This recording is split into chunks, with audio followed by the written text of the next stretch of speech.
Good evening, Elon. Thanks for tuning into ELN Radio on WSOE 89.3 Elon Burlington. I'm Ashley Follenweider. And I'm Riley Beal. Here's what's happening across campus and across the country this Wednesday, September 30th. The Russian military began airstrikes on Syria today. The attack was quickly criticized by the United States, who said the attack brings added risks to Syria. Russia responded to this by saying that their actions would not affect the United States-led air campaign that is targeting Islamic State bases in Syria. A senior U.S. administration official told CNN that the airstrike has, quote, no strategic purpose. The United States was given a 1-hour notice before the strike took place.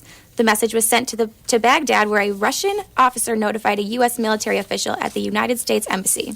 And here are the other stories making national headlines today. Congress has sent President Barack Obama legislation that would avoid the threat of a government shutdown at midnight tonight. The legislation passed the House 277 to 151 and the Senate 78 to 20. The bill will provide the 10-week expansion to negotiate a broader budget to deal with that would stay in effect until after the 2016 presidential election. Hurricane Joaquin continues to strengthen. It travels northeast of the Bahamas. The storm continues to move southwest with winds up to 80 miles per hour. The exact trajectory of the storm is still unclear. Computer models show the storm trajectory hitting the east coast directly to drifting out to sea without making landfall. And in other news, Kentucky Clerk Kim Davis said she met with Pope Francis during his visit to the United States. Davis gained national attention earlier this month when she went to jail for 6 days for refusing to issue marriage licenses to same-sex couples. According to the Liberty Counsel, the two talked about bravery, hugged, and then exchanged promises of prayer. And when Congress designed the temporary work visa program, the idea was to bring jobs into the country, not to help export them. Now retailers across the country, including Toys R Us, are using the program to move U.S. jobs overseas, according to the New York Times. The toy retail giant would have workers from India train in America and then go back overseas to train others and do the same so that the job could be outsourced. The company says that the move was part of an effort to streamline global expansion and, quote, resulted in a significant cost savings, unquote. And now we'll take a look around the state for some North Carolina news. Starting off in our next town over, Burlington. Officer Carla Topet of the Burlington Police Department will be live tweeting her beat on Friday as part of the 5th annual Global Police Tweetathon. Officer Topet hopes this opportunity will help people see what the day in the life of an officer is really like. She also tells her followers to expect a few selfies along the way. You can follow her on Twitter under the hashtag PollTWT or hashtag BPDBeatTweet. You can also follow the Burlington Police Department at Burlington NCPD. The Gibsonville police released information yesterday regarding a kidnapping from earlier in the month. Janice Nicole Martin of Gibsonville was charged with a second-degree kidnapping when she allegedly drove off with a 2-year-old she was babysitting after getting in an argument with the child's father. The child has been safely returned to their father, and Martin is being held on a $3,500 bond. Republican presidential candidate Ben Carson was in the Triad this week, stopping to speak in Winston-Salem. Carson visited the Bereans Baptist Church on Tuesday afternoon, speaking to an overflowing crowd about his faith and political positions. Carson's speech comes in the wake of heavy criticism, with many Americans taking issue with Carson's questioning of a Muslim's ability to serve as president. The candidate's next stop is in Durham for the town hall meeting. And those are the headlines from this week across the state. For all those Orange is the New Black fans out there, tonight Piper Kerman, whose experiences in prison the show is based off of, will speak at the Performing Arts Center. The event starts at 7:30 for those lucky enough to have reserved a ticket. On Thursday, Elon students have the unique opportunity to celebrate the Muslim holiday of Eid al-Adha. The event will be hosted at the Newman Lumen Pavilion at 6:30 p.m. The Truett Center for Religious and Spiritual Life will be hosting a mindfulness retreat on Saturday from noon to 4 p.m. in the Newman Lumen Pavilion. The retreat will teach students skills on how to reduce stress, improve sleep, and increase happiness and compassion. The event is free, and students can sign up on the Mindful Elon Facebook page. Finally, from October 1st through 7th, the Department of Performing Arts will be putting on the show Harper Reagan, a 2-act play about a woman of the same name leaving her family in the West London suburbs to see her father before he dies. The play explores Harper's relationship with her daughter, husband, and mother. Tickets to the show are $13 or free with an Elon ID. In an email to Elon students, Associate Vice President for Student Life and Dean of Health and Wellness, Jana Lynn Patterson announced that the university will partner with Midtown Pharmacy to offer flu vaccines to students. Here's when students can get vaccinated: on Thursday from 4 to 7 p.m. in Mosley, Saturday from 1 to 5 p.m. in Global Commons, next Wednesday from 2 to 6 p.m. in the Francis Center, and Monday, November 2nd from 4 to 8 p.m. in the Belk Library, room 102. A new scholarship was created this past week in honor of ELN alumnus Jim White's 100th birthday. For years, White and his late wife, Sarah White, have been patrons of the arts. In 2008, the couple made a gift to the university and named the band director's office in the Center for the Arts after their mutual friend, Landon Walker, who first convinced White to enroll in at ELN. White graduated ELN with a degree in chemistry and is close friends with our very own Dr. Danley, but his true passion is music. He frequently returns to campus for musical and cultural events. This scholarship will benefit students with financial needs studying music at the university and will go on to help several hopeful aspiring musicians. If you have had your friends clog up your Facebook timeline with messages about privacy, you are not alone. A widespread privacy status hoax resurfaced this week that had Facebook users posting statuses about the website not being allowed to have access to users' private photos, videos, and statuses. The hoax reads, quote, "I do not give Facebook or any entities associated with Facebook permission to use my pictures, informations, or post both past and future." Facebook addressed this issue on its own profile page, clarifying that the post should have not been reposted and there is no truth to it. In other tech news, streaming sites are making their way onto the Oculus Rift, a virtual reality headset. Netflix has officially launched on the Oculus Rift App Store. The app allows users to watch shows and acts as a virtual living room. So if you were looking to step into your favorite shows, you might have to wait a few years. Competitor Hulu is expected to release their own app later in the month. If you are looking for a place to stay in Japan, check in the new Hen-Na Hotel or Strange Hotel. The new establishment is the world's first hotel that is staffed almost entirely by robots. Services include a robotic bag check and concierge. For English-speaking guests, the concierge is an English-speaking dinosaur. Hotel manager Hideo Sawada says the robotic service does not come cheap, but cuts labor costs by nearly 70%. In other news, the Apple iPhone 6s and iPhone 6s Plus hit the stores this Friday. Both 6s phones contain new features such as 3D touch, live photos, upgraded cameras on both sides, and a new function called Hey Siri. Users no longer need to touch their phone to access Siri. Just say, "Hey Siri," near a locked 6S device, and your favorite automated voice will be there to field any question. Coming up, we have the new latest on this wet weather, tips on how to prevent the common cold, and some new tunes to keep your spirits up when ELN Radio returns.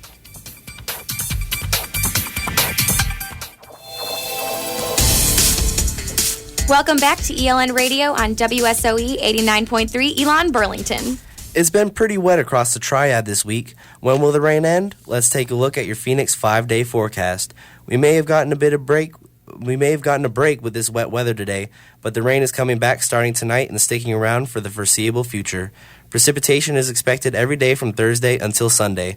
Temperatures cool down on Thursday with a high of 62 degrees. The wind picks up on Friday with a high of 57. So make sure to pair your umbrella with a warm jacket when you head out the door. There is a bit of a warm-up on Saturday with the high at 65 degrees. Sunday appears to be a better day this weekend with a high of 72 and only a 60% chance of rain. The takeaway, keep your umbrella close at hand this week, Elon. Has this dreary weather got you down this week? Well, our Avik Bargov has some new tunes to lift your spirits for the rest of this week. Remember Lorde? Well, she's back singing vocals on the music duo Disclosure's latest song, Magnets. Lorde tweeted that she's always wanted to portray a hit girl who pretends to seduce, then burns alive boyfriends. If this sounds familiar, Lorde was also a part of fellow pop star Taylor Swift's Bad Blood crew, and may have taken some inspiration from the viral video. So, boyfriends, let the song be a warning. The Neighborhood has released more California vibes from their upcoming album, Wipeout. The Beach is the latest song to be released from the album and sets a slower and more sonic theme. Once again, The Neighborhood is making listeners everywhere feel some type of way.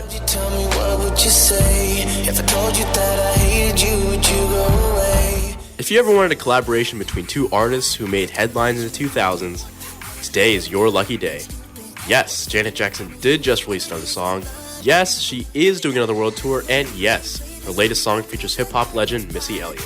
That's really all you need to know before listening to Burn It Up. For New Music Wednesday, I'm Avik Bargave, Elon Local News. One of music's power couples are teaming up for the star-studded concert that is all for charity. Rapper Jay-Z announced that his music streaming service Tidal will host Tidal X 1020, amplified by HTC, the first of a series of concerts hosted by the company. The acts are all artists signed with Tidal, including Prince, Nicki Minaj, Lil Wayne, and Beyonce. The concert will take place on October 20th at the Barclays Center in Brooklyn. Tickets go on sale Wednesday, but here's the catch. It's only available for Tidal users. If the show does not sell out on the streaming site, tickets will be sold at the Barclays Center American Express box office. If you can't get tickets, the show will be live streamed and available for everyone on Tidal and the HTC website. Here's the latest in health news. With the ELN plague in full swing, you may want to get some more sleep. Studies from the University of California show that sleep plays a vital role in preventing the common cold. Researchers say adults who sleep less than 5 to 6 hours a night are 4 times more likely to catch a cold than those sleeping more than 7 hours. Sleep is essential for maintaining your health. Short sleepers weaken their immune system and are more prone to weight gain, depression, and premature death. So make sure you make some time to catch those Z's in order to stay healthy. And the American Academy of Pediatrics, which strives to promote children's health, receives the most financial donations from Coca-Cola. The American Academy of Pediatrics prides itself on educating people to live, quote, healthy, active lifestyles. While Coca-Cola conducted a study that downplayed the influence of Coke in the spread of obesity, the AAP plans to break ties with the company, saying they do not share the same values. The AAP reminds everyone that reducing consumption of sugary soda should be the top priority in improving the health of the nation. And finally, do you ever find yourself struggling to sit still during meetings or classes? Findings by the American Journal of Preventative Medicine suggest this may not be related to a lack of concentration. Fidgeting may actually be good for you. The study says that a sedentary lifestyle and not moving for long periods of time can actually be dangerous. Guess what, Elon? Today is National Chewing Gum Day. While people have been chewing gum for over 5,000 years, it was in 1871 that Thomas Adams received a patent on the first gum-making machine. After trying out different flavors, Adams manufactured the first flavored gum in the United States.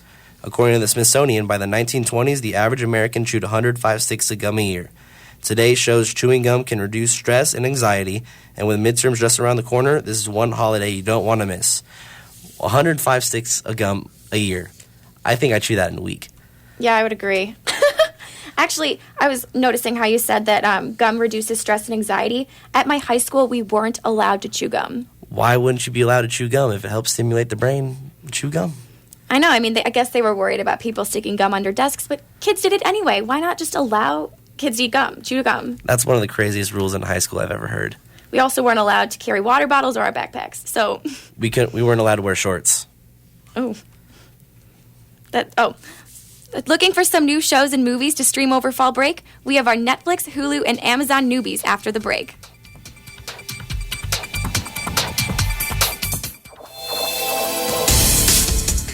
Welcome back to ELN Radio on WSOE 89.3 Elon Burlington. Let's take a look at what's happening in Hollywood with this week's entertainment report.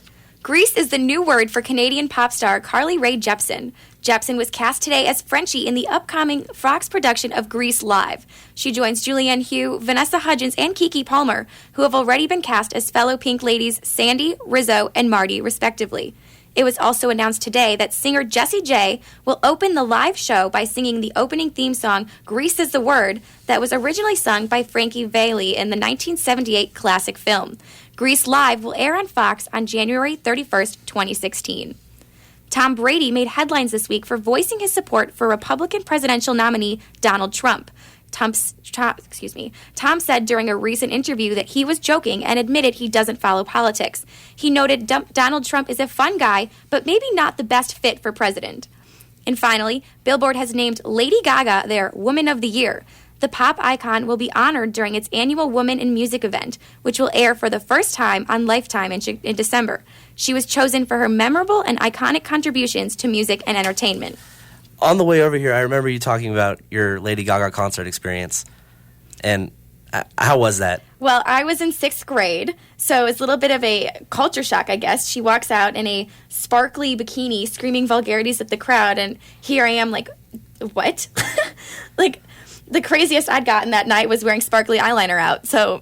That's great. Well, I'm pretty sure I watched that concert on Netflix. And speaking of Netflix, catching up on the latest and greatest movies and TV shows is a challenge when you have classes, homework, and so many other activities. Luckily, fall break is coming up, so you'll have plenty of time to catch up. Starting with Netflix, here are some of the new shows that will hit the streaming service on October 1st. If you are a vintage movie buff, definitely check out the 1949 movie with Frank Sinatra and Gene Kelly called On the Town. Make sure to also check out classic movies like $1 Million Baby and Charlie and the Chocolate Factory. New seasons of American Horror Story, Freak Show, and Vampire Diaries Season 6 are also making their way to streaming service. Amazon Prime has some new TV shows such as Blacklist Season 3, The Flash Season 2, and Ridiculous Season 11 hitting your computer in the middle of October. And movie lovers, get ready for thrillers like Jurassic World and Terminator Genesis. Finally, if you are a Hulu subscriber, make sure to check out all the awesome news being released to name a few: Cake Boss, The Next Great Baker Season 2 through 4, the 16th season of Mythbusters, and for all the hopeful brides out there, Say Yes to the Dress Season 12. Whether you're going home for fall break or not, there's plenty of TV or movies to watch to keep you busy. Coming up after the break, see how the Phoenix fared this week in sports.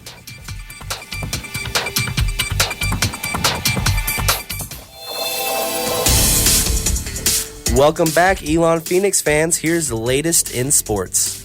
Elon football won its first ever Colonial Athletic Association game on Saturday with a 17-13 victory over Towson University.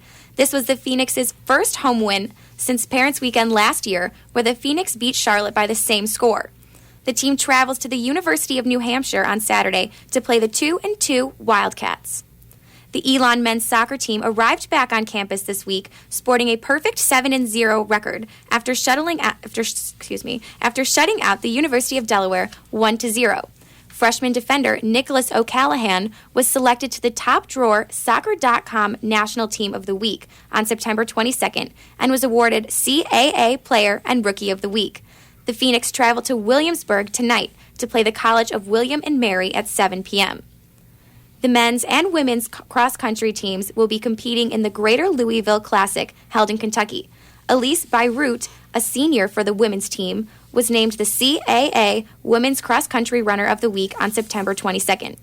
Everyone be sure to tune in to the ELN Morning tomorrow at 9:50 a.m. on Channel 5.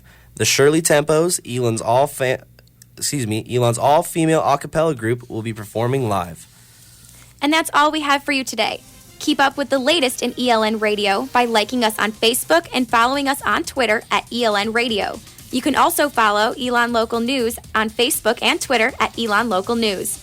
I'm Ashley Follenweider. And I'm Riley Beal. Tune in next week at 6 p.m. for an all-new ELN Radio. Have a great week and stay dry, Elon.